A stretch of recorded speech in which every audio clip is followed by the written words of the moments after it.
If I was Alex, my ego would be so huge after getting deplatformed. Well, when we did a podcast together after he was deplatformed, it was one of the biggest podcasts of all time. Yeah. What did it get, like 16 million YouTube videos or something? That's your highest views? one, yeah. Meanwhile, YouTube did not demonetize that one. We let them know in advance, just heads up, Alex Jones is coming on. Yeah. And then they just took that money.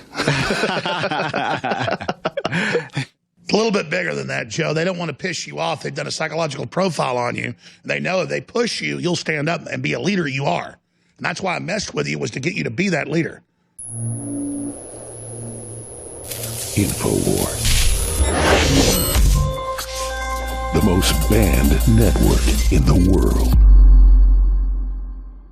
Okay, I want to hit the next segment.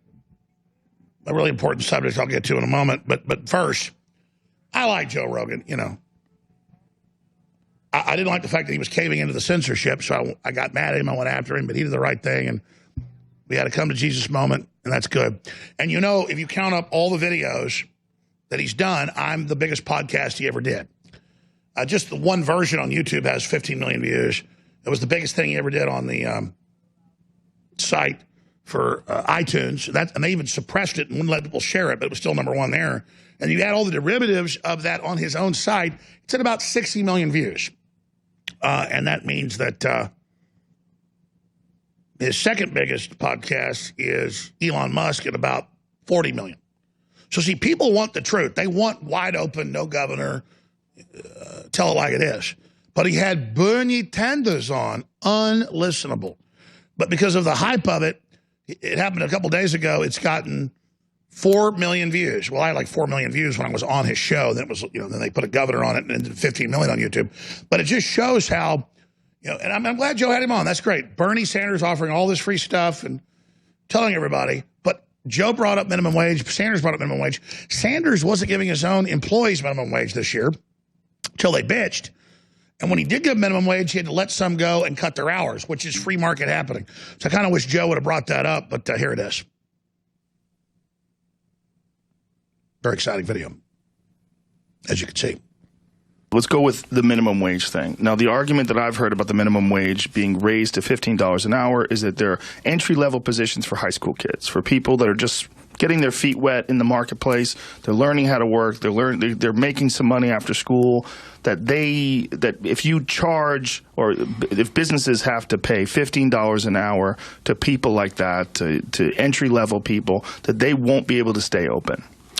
Well, first of all, they will be competing against, if you're a business and I'm a business, and both of us have to raise our wages at the same level, we both have the same burden, so it's spread across. That is what my conservative colleagues will tell you. The truth is, I don't have the numbers right in front of me, that while it certainly is true that the truth is we've wrecked a lot of countries. Work at McDonald's and the minimum wage jobs. To do it here. A significant and majority. I swindled the university. It closed. Often, and I'd met them at McDonald's. I have $3 million homes. Workers and a $119,000 car. Themselves. When we worked very hard to raise the minimum wage. My first paycheck was at 40. And at Disney, we put pressure on both of those companies, and they did the right thing.